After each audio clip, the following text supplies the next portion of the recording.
Hoy en la previa del Eurobasket Sub-18 vamos a hablar de cómo llega nuestra selección a este torneo, quiénes pueden liderar este equipo y cómo es el camino de nuestra selección española. Todo ello ahora mismo. ¡Al lío!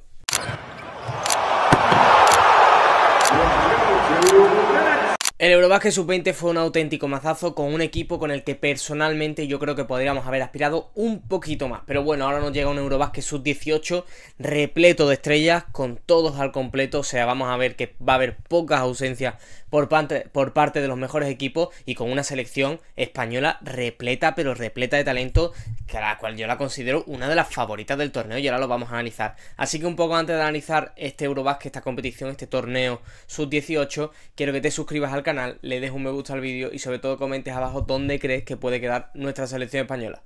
Vamos con el análisis. España quiere una medalla y esta selección tiene mucha hambre en su poder y mucho juego en sus manos. En la preparación ya hemos visto muchas cosas que a muchos nos ha gustado, pero también hemos visto fallos que analizaremos ahora mismo. Solo decirte que en esta generación te vas a llevar alguna que otra sorpresa. Un poco para ponernos en situación vamos a hablar primero de las ausencias. Las ausencias Javier Viguer, que yo creo que habría sido uno de los jugadores que hubiese ido en la lista de los 12, el cual estaba teniendo bastante protagonismo en los primeros partidos de preparación, siendo ese jugador que podría partir en el 3, que también podía jugar más en el 4, yo creo que hubiese sido más 4 por la dificultad que tenemos de encontrar interiores de garantía en nuestra selección. Habría sido un 4 impresionante, de muchísima calidad y bueno, o sea, una lesión le ha impedido estar en el torneo, lo cual desde aquí mandaré muchísimo ánimo, muchísimo apoyo, porque el año que viene una temporada muy pero que muy ilusionante para él, la que va a ser su última temporada junior, una temporada muy importante antes de dar un salto a donde quiera ir él. Y nada, un poco también hablando, sorprendente ausencia para mí la de Marc García Plata, que podría haber sido un jugador que da muchos puntos, creo que siempre es un jugador microondas, que es muy importante tener tipo de jugadores así, pero bueno, ha visto el seleccionador que lo mismo podríamos haber tirado por otro tipo, que tenemos jugadores suficientes para cumplir ese rol. También Lucas Sánchez, que es un jugador talento 2008 que me apasiona, de Baxi Manresa, el cual no estaba en su generación y quizás eso también ha tirado un poquito para atrás porque lo había hecho muy bien en la preparación. Y luego ya terminando con Dominic Fischer, el cual sé que muchos de vosotros queríais verlo, lo hemos visto en la preparación, creo que hizo muy buenos partidos de preparación, muy buen torneo allí en Francia, pero nada, al final nos hemos quedado con el equipo que tenemos, que el cual creo que es un equipazo y cualquiera que hubiese ido, si hubiesen cambiado algunas piezas, hubiese ido tal y hubiese fallado tal, habríamos visto que es que era un equipo de 15, de 16 que fueron preconvocados, que era un auténtico equipazo. Un poco hablando de jugadores a tener en cuenta en este equipo, de quiénes pueden ser los líderes, creo que aquí vamos a ver muchas diferencias, porque es un equipo súper pero súper completo. Hay que contar con los de siempre, que creo que son Guillermo del Pino, Ian Plató, Gilas Jiménez y Andy Huelves. Para mí esos son los 4 que de esta generación siempre han destacado, los 4 que siempre han ido un poquito por delante del resto, al cual yo creo que ahora se le ha unido Raúl Villar, el cual creo que es un jugador imprescindible y el cual ahora hablaremos un poco de lo que te puede dar y lo que te puede quitar a lo mejor dentro de la cancha. Luego Ignacio Campoy, que es un jugador complemento, el cual yo creo que va a ser vital, pero vital, o sea, totalmente tenemos que respetar a este chaval, que el cual va a hacer todo el trabajo sucio en esta plantilla, porque Ignacio Campoy es un jugador que se mancha de barro hasta los tobillos y es un jugador que creo que vamos a tener que tener muy en cuenta. Y luego por último, la sorpresa, ¿no? La sorpresa al cual esperábamos que iba a ser un jugador con un rol un poquito más flojo, ¿no? No es un jugador de esta generación 2007, es un jugador de generación 2008, pero ha tirado la puerta bajo Diego Niebla y Diego Niebla se postula como uno de los jugadores más importantes, sobre todo para el ataque de la selección. Es un jugador que tiene muchos puntos debajo del brazo, un 1 contra 1 espectacular, y ahora hablaremos un poquito de él. Para mí estos 4 más estos 3 nuevos jugadores, estos 7 jugadores, son muy pero que muy importantes. Luego también no me quiero quitar lo demás, o sea, creo que Alex Blanco también va a ser un jugador muy pero que muy importante en rotación. Además le hemos visto que también tiene muchos puntos debajo del brazo. La rotación de interiores vamos a tener que tener una muy buena rotación y va a tener que tener muy buen torneo tanto Alfonso como Cheikh Diallo. Y luego un poco pues ver lo que puede dar el resto, ¿no? Guillem Naspler, no me quiero dejar ninguno, es que ahora estoy pensando de memoria, pero no me quiero dejar a ninguno, pero sí, lo que más o menos tenía decir, Eric del Castillo también, que creo que es uno de los jugadores también que puede ser en esa rotación jugador muy importante, porque en estos torneos sí, siempre hablamos de los líderes, siempre hablamos de los que tienen puntos, pero no, hay que tener 12 jugadores muy buenos. Ya lo hemos visto en el Eurobasket Sub-20, que había cambios, por ejemplo, en el interior, Fabián Flores y el resto, que costaba muchísimo ver a alguien que aportase lo mismo que te podía aportar Fabián, y es muy importante tener una plantilla muy pero que muy completa. En este caso creo que la tenemos y ahora vamos a hablar un poquito de lo que hemos visto en la preparación que a mí personalmente me ha gustado.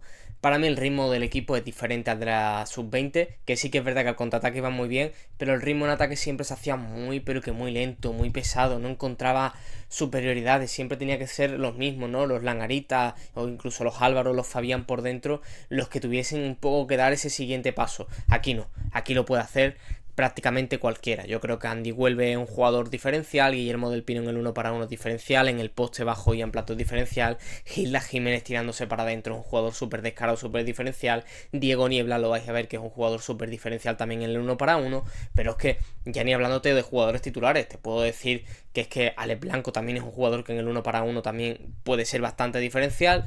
Te puedo decir que Guillem Naspler desde fuera es un jugador que nos va a gustar y nos va a apasionar mucho. Eric del Castillo también es un descarado descomunal. O sea, creo que es una selección bastante, pero bastante competitiva que tiene muchos puntos debajo del brazo.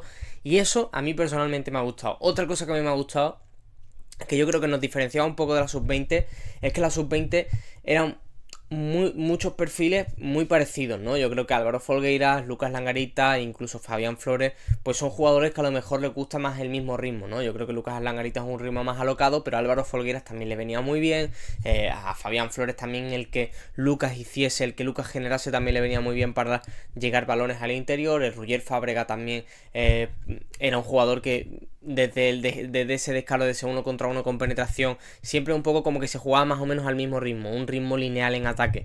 Creo que aquí tenemos muchísimo que ofrecer. Creo que Guillermo del Pino es un jugador, yo creo que más eléctrico, más descarado, más jugando desde fuera, desde el exterior, un poco ese uso de media distancia, pero Gilda Jiménez súper descarado, en el 1 contra 1 siempre va hacia adentro, un jugador que con contacto es brutal. Andy Huelves quizás un jugador más mago, que puede sacar más recursos, que juega el pick and roll, que juega el pick and pop. Diego Niebla en el 1 para 1 tiene 1000 recursos también. Luego tenemos a Raúl Villar también, que es un jugador más de penetración y de generar ventajas y amplato desde el poste. Es decir, esta selección sub-18, si se lo propone, puede jugar 100 posesiones durante el partido y jugar 95 totalmente diferentes la una de la otra. O sea, porque tiene muchos jugadores, mucho jugador diferente y mucho jugador que puede hacer muchas cosas.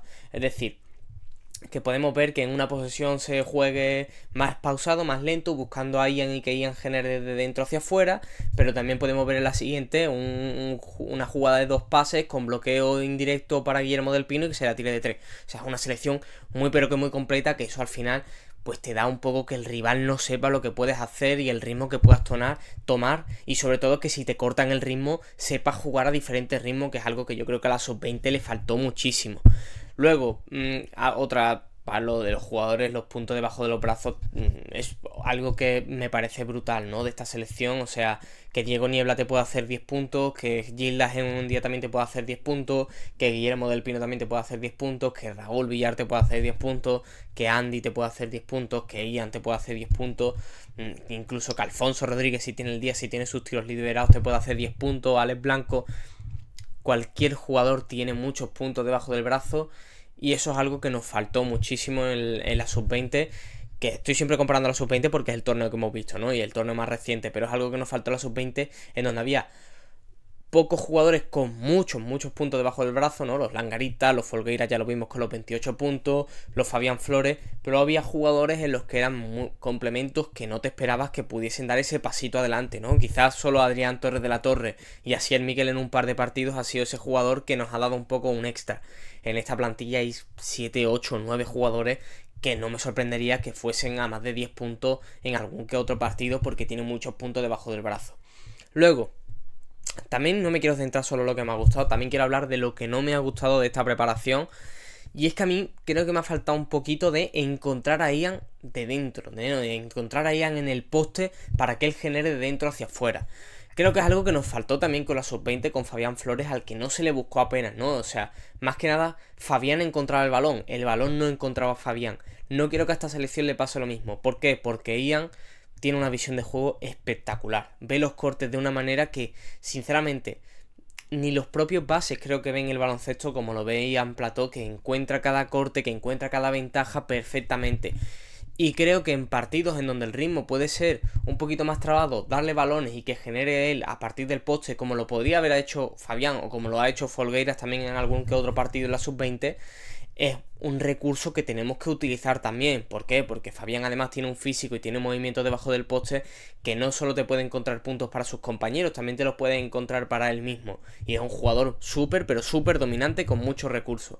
Otra cosa que a mí, el dilema este de un día Raúl Villar de titular, el otro día Andy Huelve de titular, creo que son perfiles diferentes y que hay que encontrar contextos diferentes para ello. Pero yo creo que si este equipo quiere tener un ritmo alto, si este equipo quiere ser una máquina ofensiva, hay que meter desde el minuto 1 a Andy Huelve. Ahora, si el entrenador quiere equilibrio y quiere defensa, porque es verdad que teniendo a Guillermo del Pino, es verdad que si metes a Diego Niebla, es verdad que si metes a Ian Plató y además lo completas con Andy Huelve, no es un quinteto defensivo, ni mucho menos, y creo que a lo mejor ahí Raúl Villar sí que te da un poquito más de equilibrio, sí que te da eso que necesita el equipo, ¿no? Que es tener un equilibrio defensa-ataque bastante importante. Pero creo que si este equipo quiere ser ofensivo desde el minuto 1, es que tienes que meter a Andy Huelve.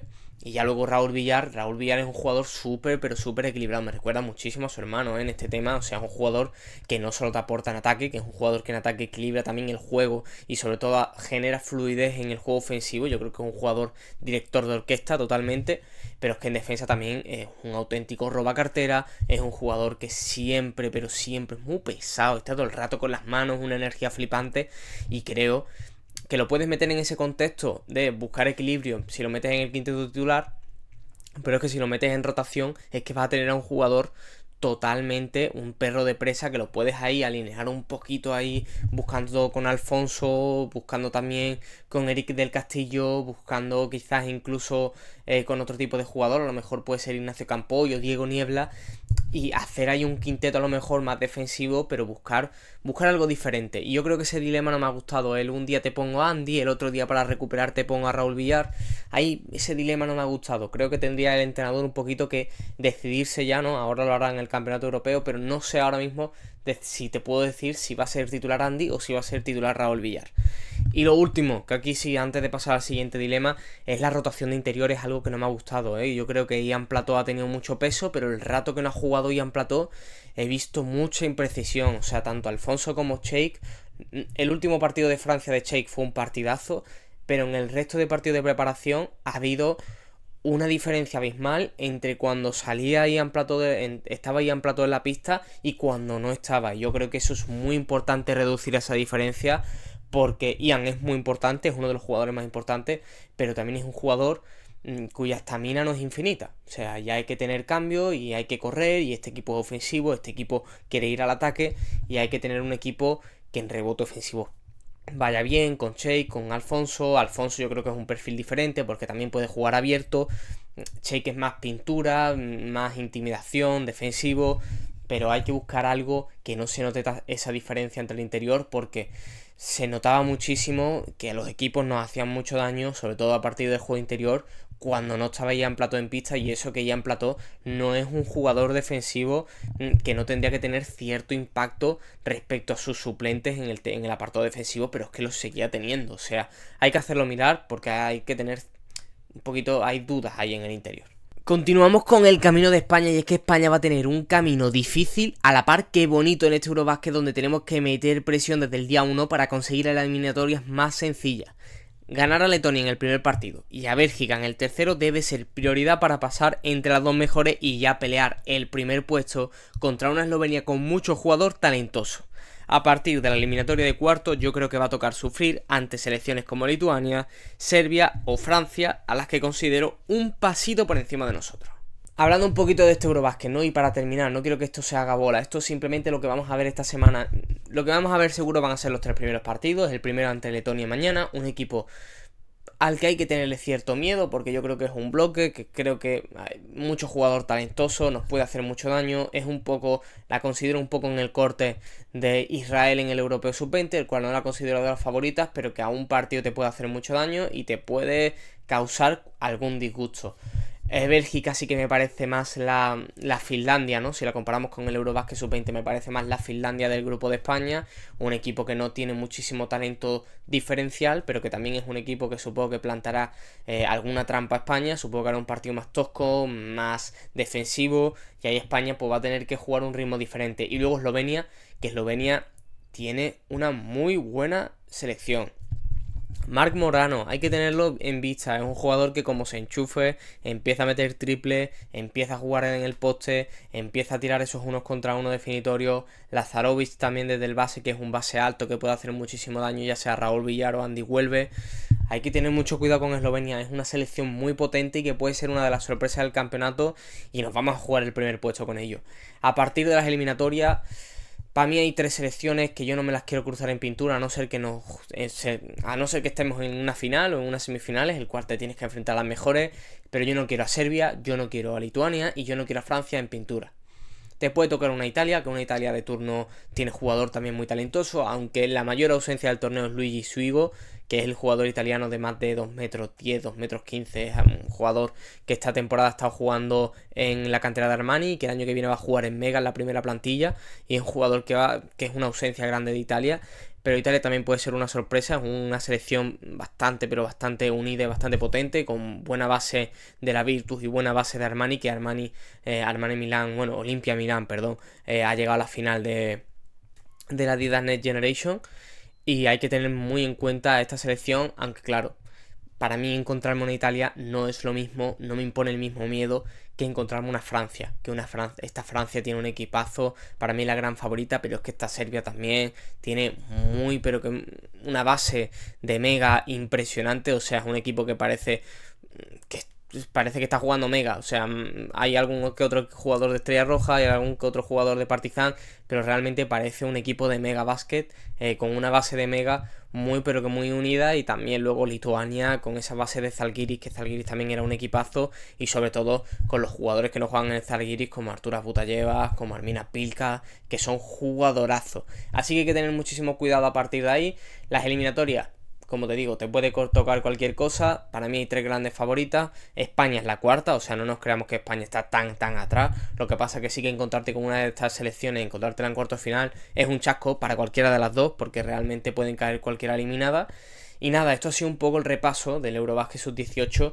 Quiero que me pongáis abajo de verdad cuál creéis que es vuestra predicción. Yo tengo muchísimas ganas, creo que es el torneo de formación que más ganas tengo de ver, porque creo que tenemos una selección para competir por todo, la cual casi todos los jugadores los conocemos, hemos hablado de ellos estos años, algunos han estado aquí, como el propio Guillermo del Pino, otros lo estarán seguramente dentro de nada, así que espero y deseo que lleguemos hasta el final de esta aventura en este Eurobasket Sub-18 con la mejor de las alegrías, y sobre todo que jueguen, que se diviertan, o sea, porque si ellos se divierten estoy totalmente seguro de que nosotros nos vamos a divertir. Así que nada, nos vemos.